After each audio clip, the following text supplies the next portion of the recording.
December 12, 2018 తారీఖు నుంచి తీసుకున్న రుణాలు డిసెంబర్ 9, 2023 వరకు 5 సంవత్సరాల మధ్య కాలంలో ఈ రాష్ట్రంలో ఉన్న రైతులు తీసుకున్న 2 లక్షల రూపాయల వరకు రుణమాఫీని చెయ్యాలని మా ప్రభుత్వము ఈ మంత్రివర్గంలో నిర్ణయం తీసుకున్నది.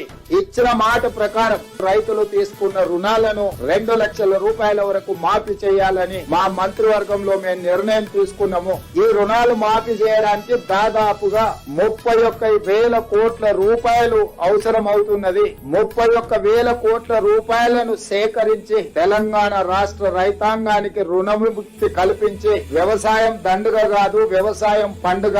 ఈ ప్రభుత్వం, ఈ ప్రజాపాలన రైతు సంక్షేమం, రైతు రాజ్యం ఒక సంక్షేమ రాజ్యంగా, అభివృద్ధి రాష్ట్రంగా ముందుకు తీసుకెళ్తామని సంపూర్ణమైన విశ్వాసం, భరోసా కల్పించడానికి ఈ రోజు మా మంత్రివర్గం నిర్ణయం తీసుకున్నది. ఆ ప్రకారం ఏకధాటిగా 2 లక్షల రుణమాఫీ చెయ్యాలని మేము నిర్ణయం తీసుకున్నాం.